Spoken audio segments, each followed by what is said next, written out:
Working in the high-end furniture game, you meet all sorts. But Jake? He was something else. Every Thursday, like clockwork, he'd stroll into the showroom with a coffee in hand and a lopsided grin that said he owned the place, even though he never bought squat. I remember the first time he walked in. I was arranging a display of Italian leather sofas, real pricey stuff. He sauntered over, his eyes scanning the price tags, but not in the way most folks do. "Hey there," he started, leaning too close to a lamp that cost more than most people's rent. "What's the story with this one? Looks comfy enough to sleep on forever." I smirked, stepping in before he could test that theory. "It's handcrafted. Top of the line. But yeah, definitely not for napping." Jake chuckled, running a hand through his messy hair. "Guess I'll have to keep my shoes off then." We chatted, mostly him asking about the furniture, me trying to gauge if he was serious about buying anything. Turns out, he wasn't. That first day, he left with a wave and a "see you around." One slow afternoon, he dropped by with that same casual swagger. The store was dead, which meant I couldn't avoid a longer convo. "So, Elsie, right?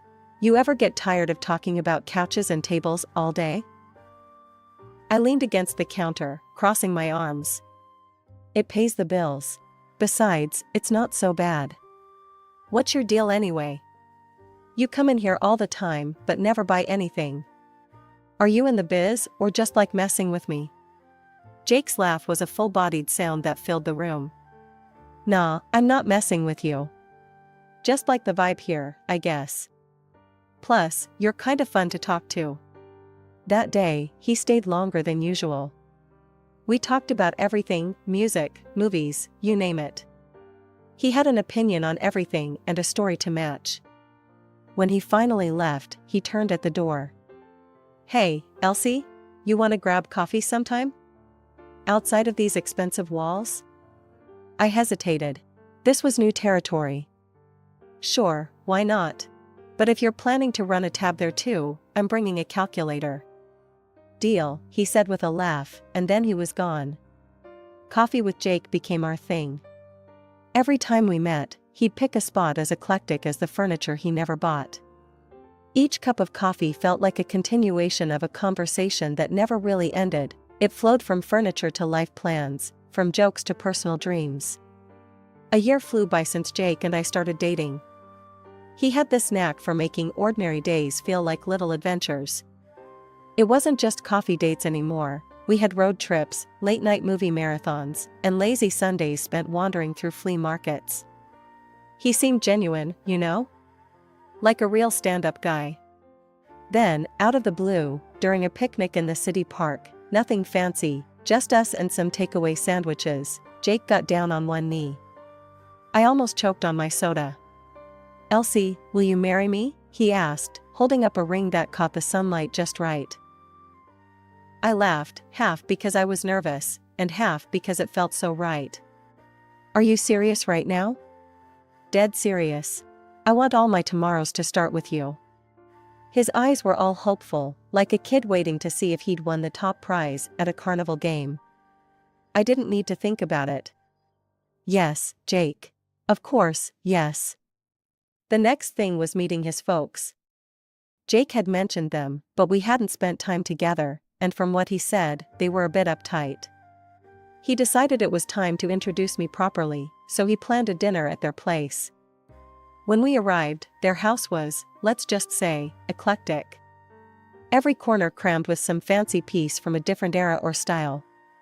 It was like walking into a museum where all the exhibits got mixed up. Jake's mom, Lydia, was as cold as the November air when she opened the door. "You must be Elsie," she said, eyeing me like I was a piece of furniture she couldn't quite place. "Yes, nice to meet you," I managed, trying not to let her scrutiny get to me. We sat down to dinner, and the vibe was stiff. Jake tried to lighten the mood, but his dad, Harold, only thought a bit after Jake mentioned my job at the luxury salon. "So, you work with expensive furniture? Designer pieces?" Harold asked, his tone shifting from indifferent to slightly intrigued. "That's right," I said. "I help people choose pieces that work for their homes." Lydia perked up too. And you have savings? That's good. Very good. The conversation slowly turned to their interest in my financial stability rather than getting to know me. It was awkward, but I played along. After dinner, Lydia cornered me in their living room turned bizarre showroom. Elsie, dear, could you suggest something for this room? It feels a bit cluttered, she said, waving a dismissive hand around. I looked around, biting my tongue to avoid saying it looked like a yard sale gone mad. Instead, I put on my professional smile. Well, you might consider streamlining the styles. Maybe pick a theme or a period you like and build around that. There are some great, affordable alternatives to these high-end pieces that can give you a cohesive look without breaking the bank. Lydia's nose wrinkled. I don't want alternatives. I want the real deal, the stuff you sell in your store. I just thought, with your discount or whatever, you could help us out. The way she said it, like I owed them something, irked me. But Jake was watching us, a hopeful look in his eyes, like he wanted this to go well. I'll see what I can do, I said finally, even though I knew I'd be careful about any help I offered. Wedding talks with Jake and his parents were like walking into a hurricane and trying to stop the wind. His folks had their hearts set on a blowout bash. But here's the kicker. Lydia, with her taste for the finer things, dropped this gem during dinner one night. Women always dream of big weddings, so they should foot the bill, right? Her smirk told me she wasn't just throwing ideas around. She meant it. I nearly choked on my water. Well, Lydia, this woman dreams of a simple wedding. We're not breaking the bank or my sanity over one day. Jake, caught in the crossfire, gave me that look, the please go easy on my mom look. But nah, not this time. Elsie's right, he finally said, though his voice had the weight of a man walking to the gallows. We'll keep it simple. The wedding day came, and true to my word, it was simple, beautiful, but understated. Jake's parents plastered on their best sour grapes faces throughout the ceremony. I caught Lydia muttering to a relative, "You'd think a girl who sells fancy furniture could put on a better show." I let it slide. The day was about us, not them. I was floating, my heart full, as I said I do, to a modest gathering of our closest friends and family in the little garden behind our favorite cafe. Post-wedding life kicked off with Jake suggesting we rent a large apartment. You can deck it out just how you like, he said, knowing full well his bank account was running on fumes. I'll pitch in when things pick up for me. So, I signed a lease for a chic place that cost a pretty penny, $2,500 a month. My savings took the hit for the furniture and appliances. I went all out, styling it into a space that could have graced the pages of a design mag. When his parents visited, Lydia's eyes nearly popped out. This place, it's like something out of a movie, she gasped, touching the suede of the couch like it might vanish. I want this. All of this. Jake beamed like he'd built the place himself. Elsie has an eye for style, he boasted to his friends over drinks one evening, the apartment serving as the perfect backdrop for his tall tales of taste. But the bills? All mine. Rent checks, furniture receipts, you name it. My bank account knew the truth, even if Jake was playing the part of the man of the house. One particularly sharp memory was when Lydia pulled me aside during one of their visits, her voice a mix of honey and vinegar. Elsie, darling, maybe you could help us do the same with our place? Since you're so good with money and all. The way she said it, like I was some kind of cash wizard, it almost made me laugh. Almost. Lydia, decorating's one thing, but managing money's another. You start with a budget, something realistic. Her face fell. Clearly, budget was a dirty word in her book. But I wasn't about to school my mother-in-law on finances on top of everything else. The grind at the luxury furniture salon paid off. After months of hustling, the bosses noticed, and bam, promotion landed in my lap. They shuffled me over to the wholesale department, a whole new game with bigger clients and bulk deals. The team there was tight-knit, but they welcomed me with open arms. One person, in particular, made the transition smoother, my new boss, Sarah. She was around my age, sharp as a tack, and had an eye for design that even I admired. We clicked right off the bat, swapping stories about nightmare clients and dream projects over coffee breaks. One evening, back at our plush apartment that I'd decked out from my own pocket, I mentioned Sarah to Jake over dinner. "She's got this killer instinct for deals, you know? Closed two just this week that everyone thought were dead in the water," I said, passing him the salt. Jake, munching on his spaghetti, looked intrigued. "Sounds like a powerhouse. We should have her over for dinner, show off some of your handiwork here. Might be good for your career, huh?" So, we invited Sarah over the following weekend. I spent the day tidying up, while Jake decided he was Gordon Ramsay. The menu was his doing: roast chicken, garlic mashed potatoes, and green beans, fancy, but not too over the top. Sarah arrived on time, her eyes widening as she stepped into the living room.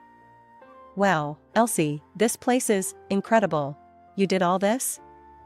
"All her," Jake chimed in, leading her on a tour. "Wait till you see the dining setup." Dinner was lively, thanks to Jake. He was on a roll, cracking jokes, refilling glasses, laughing a little too loud. At some point, he was more of a host than I was in my own home.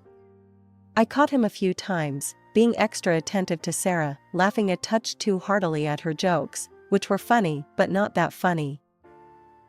It bugged me enough that I pulled him aside while Sarah was in the restroom. "Hey, what's with the show?" I whispered, nodding toward the dining room. Jake kept his voice low, a serious look crossing his face for just a second. "I am trying to impress her. For you. Maybe she'll speed up another promotion or something." I frowned. "I don't need you to charm my boss for a promotion, Jake. I can handle my career." When Sarah came back, we rounded off the evening with dessert, chocolate cake, Sarah's favorite, as I'd mentioned to Jake. He listened, at least when it suited his plans. After Sarah left, praising the meal and the company, Jake slumped on the couch, grinning like he'd won a prize. "See? Told you it'd go great." I sat beside him, not quite sharing the sentiment. "It was nice, but don't do that again." "I don't need a show, just be normal next time." Jake just waved a hand, dismissing my concerns as he turned on the TV. "You worry too much. It was fine." But it wasn't fine, not really. His act felt off, like he was playing a part. Since the promotion, my paycheck had grown nicely, which, naturally, led Jake to find new ways to spend it. First up, his wardrobe. "Babe, I can't keep wearing these old suits. If you want me to be promoted too, I gotta look the part," he'd argued one evening, thumbing through a catalog of designer suits that cost more than our rent. "Fine, we'll update your closet. But keep it sensible, okay?" I conceded, figuring if it boosted his confidence, it might help him in his own career. The new Jake was a dapper one, and he was all too eager to show off his revamped style. Not long after the wardrobe overhaul, he had another idea. How about dinner out with Sarah again? Could be fun, right? It sounded harmless enough, so I agreed. The night was a success, full of laughter and pricey wine. At the end of the evening, when the check came, Jake made a show of grabbing it. "Let me get that for you," he told Sarah with a flourish. She smiled, a bit awkwardly. "Oh, you don't have to, but thank you, Jake." Then, with his hand on the leather folder, he leaned in close to me. "Babe, can you cover this? Just play along." Puzzled and slightly annoyed, I nodded, slipping my card to the waiter while Sarah was distracted. Jake was beaming like he'd just closed a major deal, and I couldn't help but feel like I was being played in my own life. This pattern didn't stop. Dinners turned into weekend getaways, which Jake insisted on initiating, and I unwittingly financed. He'd tell Sarah, "Don't worry about the cost, we've got it," while winking at me across the room. It was during one such trip, a luxurious beach resort stay, that I hit my breaking point. As I signed yet another exorbitant bill, Jake clapped me on the back. "Isn't this great? Sarah's having a wonderful time. Good for your career, this." That night, in our hotel room, I confronted him. "Jake, I can't keep this up. These trips, these dinners. It's too much. We're supposed to be a team, but I feel like your bank more than your wife. Jake's face darkened, his voice cold and sharp. I'm doing this for you, for us. If you can't see that, maybe you should just enjoy it alone. I'm busting my ass here trying to help your career. After that, things changed. Jake started staying late at work, or at least that's what he said. Sudden meetings, unexpected calls, it became his new normal. I was sad, sure, but also furious. I wasn't going to be his meal ticket anymore. The joy of our dinners and trips had soured, turning into a reminder of how much I was losing, not just money, but a partner I thought I knew. The call from Sarah to come to her office immediately sent a cold wave of anxiety through me. What could it be? My mind raced with every possible mistake I might have made, every deadline, every email. I knocked on her office door, my heart hammering in my chest, and stepped inside. Sarah was sitting behind her desk, her expression serious, the usual warmth absent. My gaze fell on an alarming number of bouquets and unopened gift boxes piled in one corner. Elsie, please, have a seat, she gestured to the chair across from her. We need to talk about something important. Her tone was so grave it made my stomach turn. I sat down, clutching my hands in my lap, preparing for the worst. Sarah sighed, her eyes meeting mine with a mixture of concern and discomfort. It's about Jake, she started, and my heart sank. His behavior has been, well, inappropriate. I blinked, confused. Inappropriate how? She gestured to the gifts. He's been sending these. Flowers, jewelry, even designer clothes. It's excessive and, frankly, uncomfortable for me. He's crossing professional and personal boundaries, Elsie. I felt a hot flush of embarrassment. I had no idea, I stammered, feeling naive and foolish. Sarah leaned forward, her voice softening. I value our friendship, and I respect you immensely, Elsie.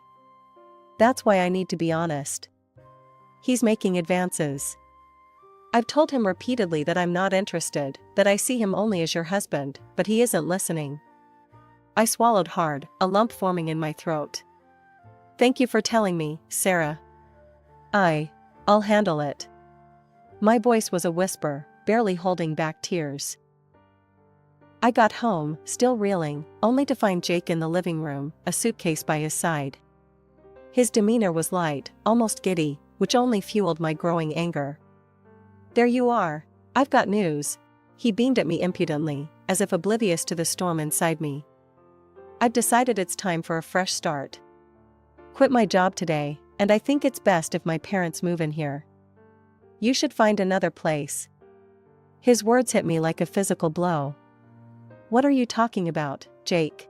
Your parents? Why would I leave? He shrugged, annoyingly calm. Come on, Elsie. This place is too good for just us. And let's be honest, it fits their style more. Plus, you can afford another spot, no big deal, right? I stared at him, disbelief and anger intertwining. No big deal? You cheat, you lie, you spend my money, and now you kick me out? Whoa, cheat? What are you on about? His feigned ignorance was infuriating. Don't play dumb, Jake. Sarah told me everything, the gifts, the advances. How could you? My voice cracked, tears threatening to spill. Jake's face hardened. So what? She's richer and more promising than you, so I just want to get a better life. Just pack up and go, Elsie. His words were a dagger, cutting through any remaining ties of affection I had for him. That night, I lay in the spare bedroom, the reality of my crumbling marriage suffocating me. Jake's betrayal was clear, his intentions laid bare. By morning, I knew what I had to do. The next morning, I had found a new apartment online, a smaller, quieter place that felt like a fresh start. I signed the lease electronically and called the movers, all before Jake had even stirred from his sleep. As the movers started arriving, I was methodically showing them around, pointing out what to take. I'd gathered all the receipts and proofs of purchase for the furniture, my furniture, that I'd paid for with my hard-earned money. I was ready, determined. Jake stumbled out of the bedroom, bleary-eyed and confused as he saw the movers loading up boxes. What's going on, Elsie? Why are you taking the furniture? I held up the folder stuffed with receipts. Because it's mine. I bought it, I paid for it, and it's coming with me. Any questions? He opened his mouth, then closed it, the reality hitting him as his eyes swept over the evidence in my hands. Just then, his parents burst through the door. His mother, Lydia, took one look at the scene, movers carrying out chairs and tables, and she lost it. Stop. Stop right now. Put my furniture back. The movers paused, looking unsure. I nodded firmly at them.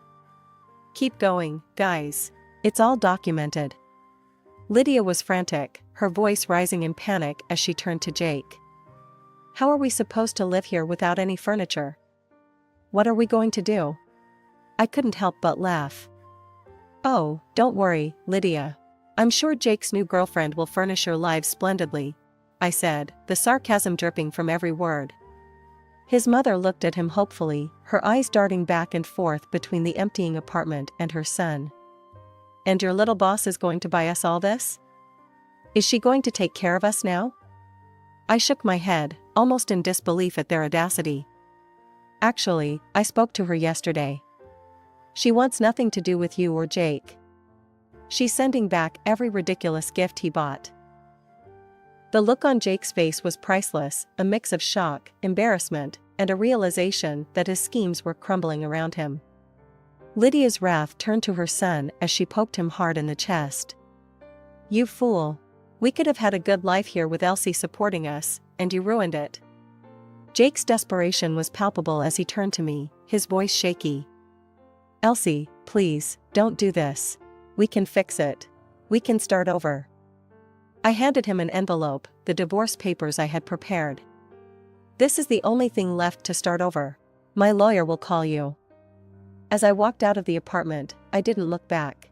I was leaving behind more than just a bad marriage and a duplicitous husband. I was leaving behind the old Elsie who tolerated far too much. Settling into my new apartment was like breathing fresh air after being submerged underwater for too long. The place wasn't as large as the last, but every square inch of it was mine, truly mine. I threw myself into decorating, picking pieces that weren't just stylish but spoke to my newfound independence. I went for bold colors this time, vibrant blues and emerald greens, each room a testament to starting over. Meanwhile, Jake and his parents weren't faring so well. Last I heard, they couldn't keep up with the $2,500 rent without my paycheck and had to downsize dramatically. They ended up in a cramped, run-down place on the other side of town. Jake refused to settle for a regular job. He bounced around, looking for another golden ticket, while his mom, Lydia, had no choice but to get a retail job. Their palace built on expectations had crumbled, and from what snippets I caught through mutual friends, so had their tolerance for each other. Then, one afternoon as I was setting up a new art piece in the living room, my phone rang. The sweet, sugary tone of Lydia's voice oozed through the speaker when I answered. Elsie, darling, it's Lydia. How have you been? We've all missed you so much over here. I almost dropped the phone, half laughing, half in disbelief. Missed me, Lydia, or my paycheck? Let me guess, you want me to come back? To what? Watch Jake chase dreams while I foot the bill. No thanks, Lydia. You don't understand, Elsie, we're family. She tried again, her voice now a mix of desperation and saccharine. Family? I scoffed. Family doesn't use each other, Lydia. You should try supporting yourselves for a change. Before she could respond, I hung up and blocked the number. That part of my life was closed, sealed, and good riddance to it. In contrast to the chaos that was my past life, my career was flourishing. Sarah and I had grown closer, her respect for me solidifying after I handled the personal turmoil with as much grace as I could muster. She hinted last week that another promotion was on the horizon, something that would put me even more in control of my professional path. It was like the universe rewarding me for all the hardships. One evening, sitting in my newly decorated living room, I reflected on everything that had happened. The apartment looked incredible, a true reflection of my style and spirit. I had new friends coming over that night, colleagues who appreciated me for my skills and company, not for what my bank account could do for them. The doorbell rang, pulling me from my thoughts. I opened the door to smiling faces, genuine and happy to see me. As we gathered around the sleek, modern dining table I'd picked out myself, laughter filled the space, bouncing off walls that echoed a new chapter of my life.